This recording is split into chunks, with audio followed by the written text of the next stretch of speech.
Hi everyone, my name is Jenny and I'm back today to do another video. Today I will be doing my July wrap-up.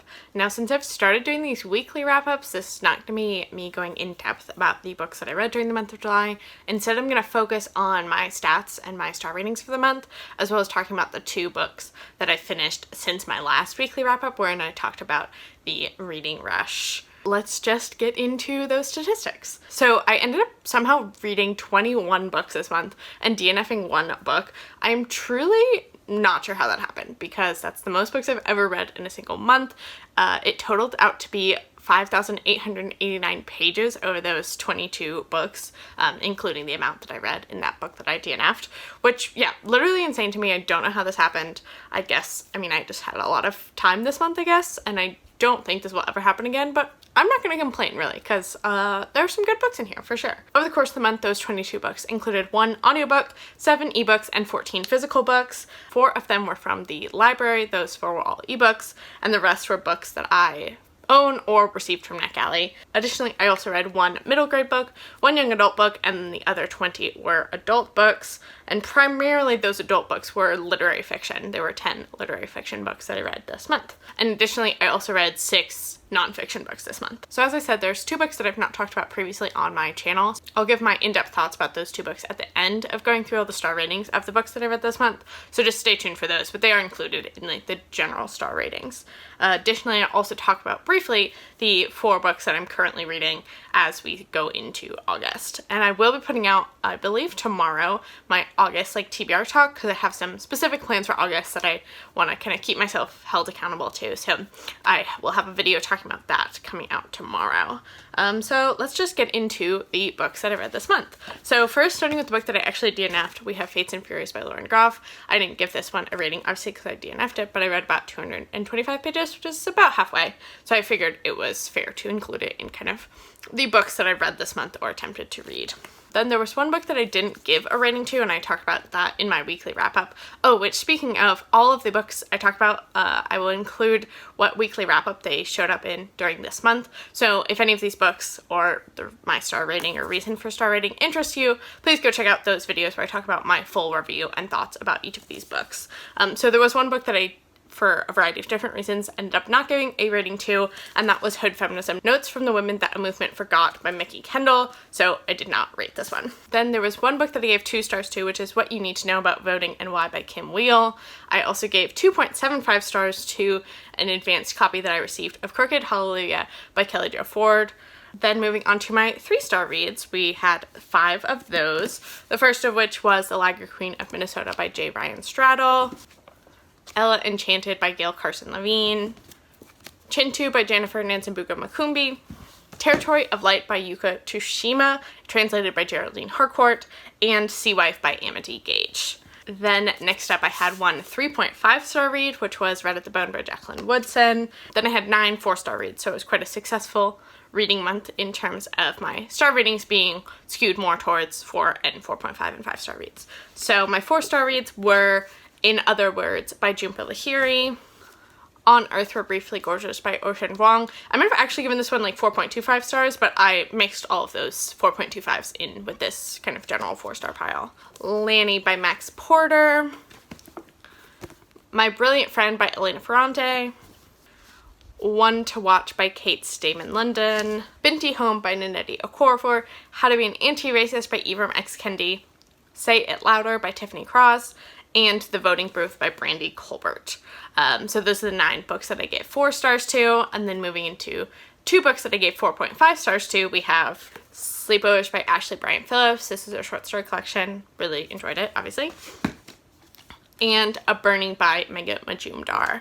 And then last but not least, I did have 1 5-star read of the month that definitely I think will be a favorite of the year, and that was Big Friendship: How We Keep Each Other Close by Aminatou and Anne Friedman. Now moving on to the 2 books that I haven't talked about previously on my channel, the first of which is the only book that I gave 2 stars to, which is What You Need to Know About Voting and Why by Kim Wheel.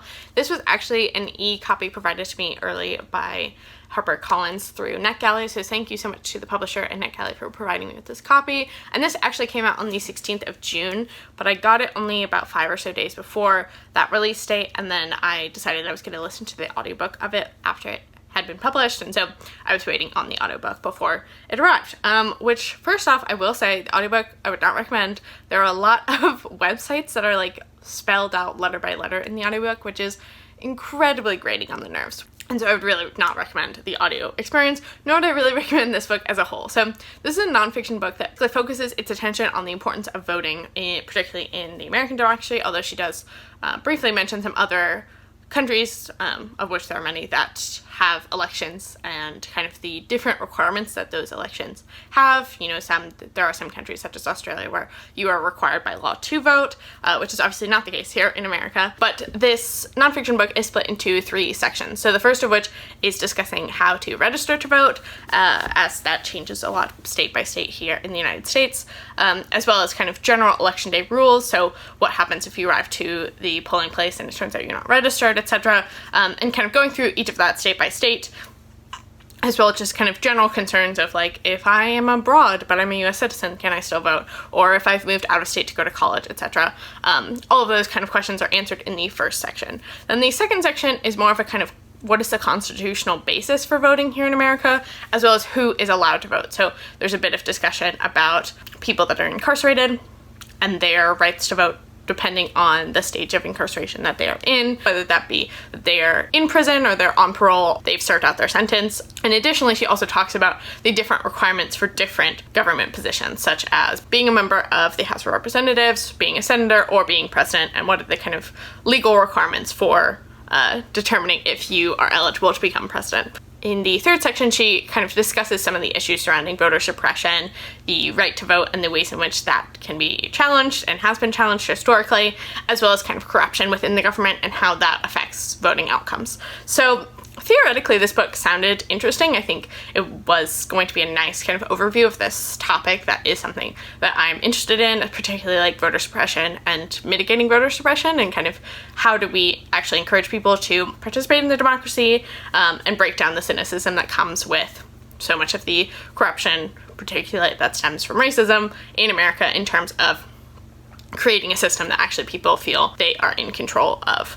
There was one positive of the book in that each chapter begins with some like key takeaways, so you'll kind of know what exactly the chapter is going to be about. And then at the end of the chapter, there are some interesting discussion questions about thinking about your right to vote and the ways in which that might be challenged, or the ways in which we elect people through the electoral college, that type of thing. So I did find those discussion questions as well as the key takeaways to be a helpful resource if this was somewhat new material to you as a reader. However, my main gripe with this nonfiction book is that in its attempt to be bipartisan, I think Willie is trying very hard to play both sides of the political realm of America. She is, in fact, actually just showing how, like, conservative and Republican her own viewpoints are. This really shone through in a lot of different discussions, particularly about in the second section when she was discussing different people and their kind of ineligibility to vote. So, for example, for the vast majority of incarcerated Americans, their right to vote is revoked. It is usually reinstated technically once you have been released from prison and either you're on parole or you finished out your sentence and you're just like a formerly convicted felon. However, there's a lot of red tape usually surrounding that makes it, and also a lot of financial burden that usually makes it almost impossible to then become re-registered and live a politically engaged life because of that, which she really just kind of skims over. Additionally, she also talks about how for many homeless populations, because of the government's necessity for like having a fixed address when getting a government issued ID, it can be very challenging for homeless people to have a government issued ID, which is required in most states for then exercising your right to vote. So there was a lot of things in terms of the complexity of a lot of social issues that go into voter suppression that I think she really glossed over. But then this particularly shone through in the third section, first beginning with a discussion of gerrymandering, which her definition of gerrymandering just like wasn't correct. Her example included a state wherein 75% of the population are registered Republican voters, and she discussed how if the state was split down the middle into two congressional districts, then those two districts would obviously send two Republican representatives to the federal Congress. However, she then says if the state was instead the rural part of the state was one district and the urban, like, part of the state in the middle was a second district, and that urban part of the state was a Democratic stronghold, then that would be gerrymandering. And I was like, there's a lot of different factors that you just, like, completely didn't mention in discussing this definition of gerrymandering. So yeah, there was a lot of things that she just, like, either was really oversimplifying to the fact that it was actually, like, detrimental to discussing the issue, or she was just plain wrong about it. And I do think a lot of that stemmed from her trying to be bipartisan, but, like, discussing issues that we can no longer in America talk about in a bipartisan way because of the stance of the Republican Party. So yeah, I was not a fan of this. I think the way in which she was discussing voting, particularly towards the end where she was like, it is our right as citizens to be able to vote, and I'm like, that language is really loaded, especially when many citizens are not allowed the right to vote. It just was, like, really problematic, not very helpful in terms of providing this overview of this very complex topic. And yeah, I just wouldn't really recommend it. I'm glad that I read it, but I would not recommend it. And I would especially not recommend the audiobook. So I ended up giving this one 2 stars. Like, there are other websites. In fact, I will actually put some, like, websites talking about kind of registering to vote and the importance of voting down in the description box below. And you can just check out those websites if this book interests you whatsoever. And you will actually learn a lot more about these issues and get clearer information about how to vote and how to stay registered and how to work against voter suppression than reading this book will provide you. So yeah, that was this book. Not a big fan. 2 stars. There you have it. So then the last book that I finished this month was The Lager Queen of Minnesota by J. Ryan Straddle. I read and really enjoyed Kitchens of the Great Midwest, which was his debut novel. This one came out like 5 years ago, and I think I read it 4-ish years ago. I don't quite remember. But I really enjoyed that one quite a lot, so I was really excited to hear that he had the sophomore novel coming out, and I think this one came out last year. Yeah, so it came out in 2019, and I was really excited about it because I did enjoy his debut so much, but this was fine. I think it was really average contemporary. Like, I didn't dislike it necessarily, but it also definitely is not going to be a newfound favorite. This follows 2 sisters who are born on a farm in Minnesota in kind of the post-World War II, like, baby boomer era, probably like late 1940s, early 1950s, who both end up leading very different lives because of some of the financial outcomes that happen once they are young adults / like college age people. And that kind of sets their courses down 2 very different paths, one of whom ends up actually working to kind of revamp a regional brewery called Lots in Minnesota, and the other of whom ends up working a number of minimum wage jobs through the rest of her life. So there's a lot of interesting discussions on class in here, as well as kind of discussions on family and forgiveness within families particularly that I did enjoy, but the characters in here just didn't really come to life for me very much.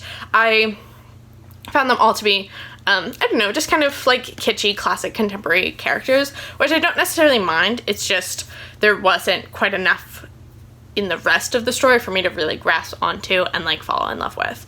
I will say, though, I went to school in Minnesota, and I love Minnesota. Obviously, Minnesota, it has recently come to light that Minnesota has a lot to work on in terms of achieving racial equity and acknowledgement of its racist history and present and potentially future, but I do still love Minnesota. I think there's a lot of really valuable things there, and it also, I think this would happen to anyone who goes to college in the Midwest, did make me quite a beer lover, beer connoisseur, especially of craft beer, which is something that's discussed pretty extensively in this book, and so I did really enjoy that aspect.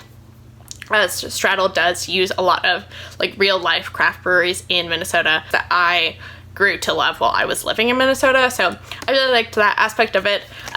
But yeah, in general, I think it was fine. I do think if you have a special place in your heart, like, for Minnesota, that you would find a lot of this stuff in here really fun.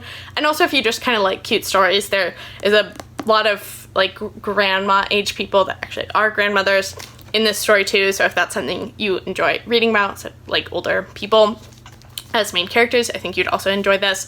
But yeah, I mean, I think if it sounds fun, I would check it out, but I wouldn't necessarily, like, wholeheartedly recommend it to everyone. I do think you have to kind of be the target audience of this one to really fully enjoy it. But yeah, there's nothing wrong with it per se. It just, like, wasn't a story that was necessarily gonna, like, blow me away. So I gave this one 3 stars, like, very average, fine. It was a fun read. The chapters are, like, pretty long, which always makes me read books much more slowly. And I also was finishing this one right as the reading rush was like ending, so I think I was kind of reading out, if you will, and so I think this did take me a little longer than necessarily it might take someone else, but yeah, I mean, it was fun. I guess would recommend it. Yeah, don't have a ton else to say about this one. So there is that. But actually, The Lager Queen of Minnesota was kind of a nice book to read alongside one of the books that I'm currently reading, which is a nonfiction book called Barrel Aged Stout and Selling Out: Goose Island, Anheuser-Busch, and How Craft Beer Became Big Business. This is about as niche of a nonfiction book as you can probably get. As I said, I really like craft beer, and I like kind of thinking about the history of craft beer and its place within kind of community building, etc. There was a very cute craft brewery that came to my small college town right as I was like coming of legal age to drink, so that was really fun because it was such a place of like community and community support, and different events always happened there, and so I've always kind of loved the abilities of craft breweries to create this like sense of community in place. And so it's really interesting to read kind of the early history of craft brewing in the 1980s and 90s, and also how Anheuser-Busch, which is the biggest brewery company here in America, they own Budweiser, Michelob, Bud Light, Natural Light, like pretty much all the big beers, Blue Moon, are all owned by Anheuser-Busch, and now Goose Island, which was a craft brewery in Chicago, is also owned by Anheuser-Busch. So this is just a really fascinating history of how that went down, as well as kind of the creation of the like craft brewery scene in America. I think if you liked craft beer, particularly the American craft brewery scene and kind of the American beer scene more broadly, this one is really fun. It's written in a pretty like engaging way too. I would say it's pretty, I mean, I don't want to say it's like a mystery because we all know what happened, but it is written in a way that makes you want to keep reading, although the font is very small. So it's a bit of a slow going read, but it's definitely one that I'm super interested in continuing on with and really enjoying a lot. And it definitely enhanced my reading experience of The Lager Queen of Minnesota because some of the kind of real life events that happened also happen in The Lager Queen. So that was really fun. I'm enjoying this one quite a lot and will continue to read it and eventually update you on it once I finish it in a weekly wrap up. Additionally, I am also currently reading Sharks in the Time of Savers by Kavani Strong-Washburn. This is a family saga set originally in Hawaii, although the family members eventually kind of spread to other parts of the US, that follows a working class family who all of their children have some, you know, kind of abilities, whether that be academically or athletically, although one of the children has this almost kind of supernatural ability that is potentially connected to some of the gods in Hawaii, and so it has the kind of magical realism elements to it, and I'm really enjoying this one as well. I'm about 100 pages into it, but this one is also going pretty slowly, so I'm kind of just reading a bunch of slow going books right now. But I do really like the kind of themes of family and like competition between siblings and the kind of lasting effects of the way siblings are treated, particularly by their parents, but also by one another, and how that kind of shapes you and who you are as a person. I think it's really thought-provoking and interesting. And I went to a like virtual event with Washburn, and he seems like a really cool guy. He lives in Minnesota, which is super cool. He was born and raised on the Hamakua coast of the Big Island of Hawaii. So he is from Hawaii originally. So I'm really excited about this one and will continue to be reading it.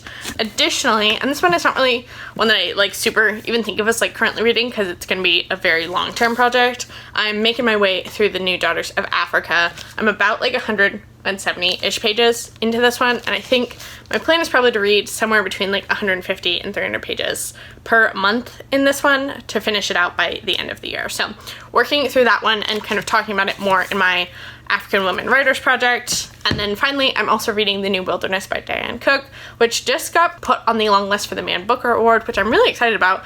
I'm enjoying this one. I'm about halfway through. It's a book set in kind of a dystopian future where there's one urban area called the city that the standard of living in the city is pretty low, and there's also a very large wilderness state that surrounds the city, and a group of people have embarked into living in the wilderness state as part of a like multi-year research project. And so we're basically following them and discussing kind of environmentalism and humans' relationship with the land, but also like family dynamics and how that changes based on your geographical location. So I am really enjoying this one. You'd think it'd be more pacey than it is. It actually is like a very slow moving book, but this one comes out on the 11th of August here in the States, so I will definitely be finishing this one before then, but I am enjoying it. It's just like another really slow going book. So those are all the books that I finished this month, all 21, kind of 22 of them, as well as the 4 books that I'm currently reading.